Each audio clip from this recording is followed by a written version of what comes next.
When you look around your home and contemplate selling, do you see a laundry list of projects that need to be completed before your home is ready to be sold? Which projects should you do, and which might be better left to the next owners? Hello, everyone, and welcome back to Denver Boulder Living. I'm Renee Sobering, Realtor with Team Sobering, and today we're going to discuss pre-listing home preparation. What to do, what not to do, and how to prep your home for sale with $0 out of pocket up front. One of the questions I get asked most often by prospective sellers is this: what do I need to do to my home to sell it for the most money?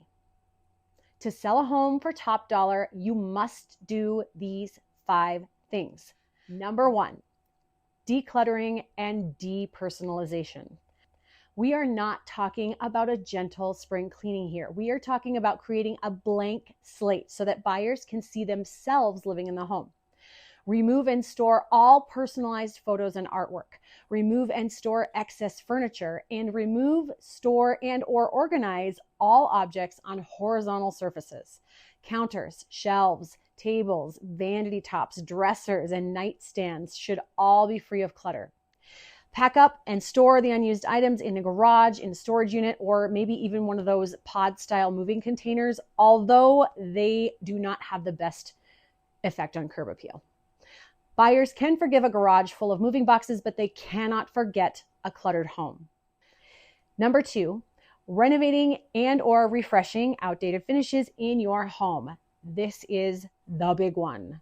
We're not talking about a full home renovation, depending on your home's current condition, and you may choose to tackle all or none of these before selling, but be aware that that decision will affect your sale price. Now, there are 4 places where you will get more bang for your buck when renovating before selling. First off is the kitchen.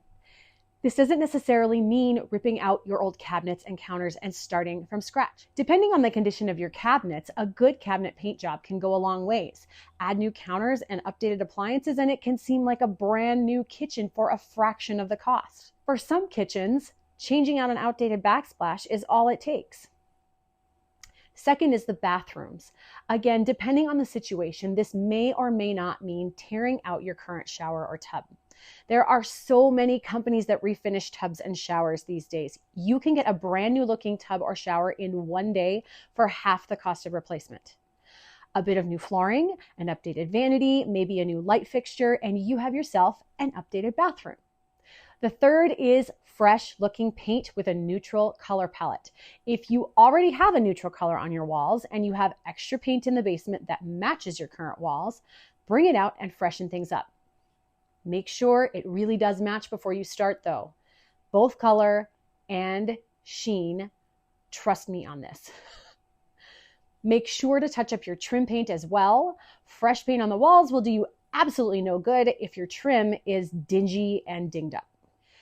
If you have colors in your home that might be seen at a circus, I would also suggest neutralizing those colors before listing your home for sale. Not sure about your choice of circus colors? Feel free to message me and I will let you know what I think. Fourth is flooring. Fresh paint and an updated kitchen are great, but if the floors are in horrible condition, all the buyers will see is dollar signs. Options to freshen up your flooring are things like refinishing your hardwood floors, professional carpet cleaning. I have even seen people update their old 12 by 12 ceramic tiles by painting them with a pattern and sealing them. Now, this is a fairly labor-intensive DIY project, not for the faint of heart, but there is a wealth of information out there on how to do that properly. Sometimes, however, replacement is necessary for the floors, and luckily we have a great flooring contractor we can refer you to if you need it. We've talked about decluttering and renovating. Now it's time to talk about number 3, curb appeal. When updating the inside of your home, it's really easy to forget that the exterior of your home is actually what buyers see first, and especially when selling, we want it to give them a good first impression. Fresh paint and a tidy front yard will show that your home is well cared for and inviting. Number 4, deferred maintenance. Nothing turns buyers off or brings doubts up about your listing price like deferred maintenance. Peeling paint or damaged siding on the exterior, non-functional windows, and unfinished or poorly finished projects on the interior are a surefire way to have buyers running for the door, or tallying up the cost of all of these items and deducting them from your list price in their heads. Big ticket items like HVAC, newer windows, and a newer roof are helpful when selling a home, but it can be harder to recoup these costs when selling. So I only recommend addressing them if they fall under deferred maintenance and absolutely need addressing. Keep in mind, if the home is beautifully updated, many buyers will opt to potentially deal with having to replace windows or maybe the furnace down the road. And as a seller, you can also choose to offer a good home warranty to the buyers to cover things like the furnace, the AC, or the appliances for the first year. Number 5, staging. 82% of buyer's agents said that staging a home makes it easier for a buyer to visualize the property as a future home. Whether you are living in the home when it is sold or selling after you've moved out, staging is imperative. It helps the buyer to feel at home during showings, and it helps us to create stunning visual marketing that we can use via the MLS and paid digital ads to market your home to potential buyers. Staged homes sell for 25% more than those that are not staged, and a professionally staged home spends 73% less time on the market. All right.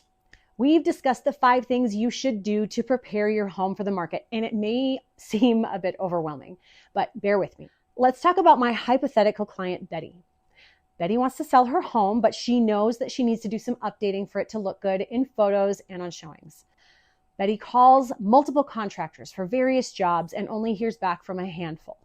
Of the handful that call her back, only 1 or 2 actually show up for their appointment, and the estimates they provide are a bit more than she was expecting. She doesn't want to pull money out of her retirement for renovations, so she thinks about doing the work herself. I mean, you can practically learn how to do anything on YouTube, right? But she works full time, and she doesn't know how she will find time to get the work done, not to mention choosing paint colors and finishes. What should Betty do? If you answered call Team Sobering, then you are absolutely correct. Most people want to sell their home for the most money possible.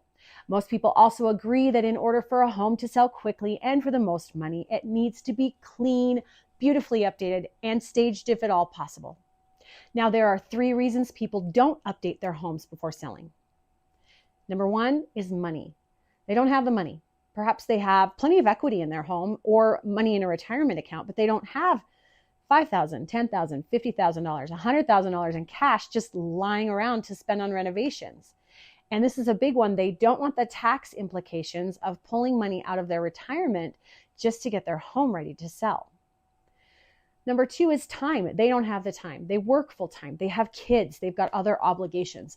Time is a commodity, and there are only so many hours in the day.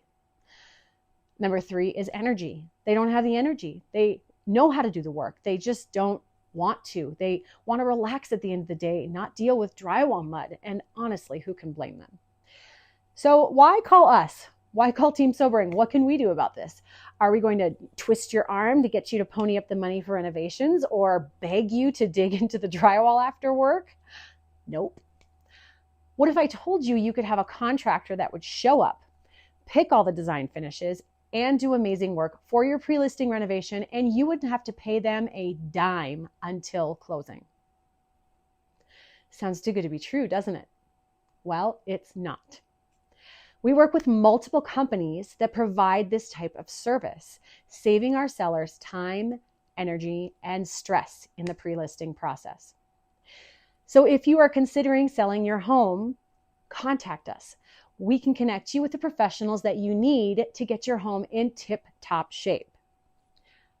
Now, if you want to do the pre-listing work yourself to save some money, call Team Sobering first, and we'll come in and do a free design consultation to help you plan out your renovation and maximize your return on investment. Nothing hurts my soul more than to arrive at a listing appointment and see updates and upgrades that the sellers have spent thousands of dollars of their hard-earned money on that are not in line with what buyers are looking for. Let's work together to make sure that doesn't happen to you. Thank you so much for joining me today for our discussion on pre-listing do's and don'ts and how to get your home show ready for $0 out of pocket upfront. Be sure to watch our other videos in our seller series on home pricing, market timing, and pre-listing timeline. I'm Renee Sobering with Team Sobering and Denver Boulder Living. Like, subscribe, and check out our socials for more information on real estate in Broomfield, Colorado. Have a great day.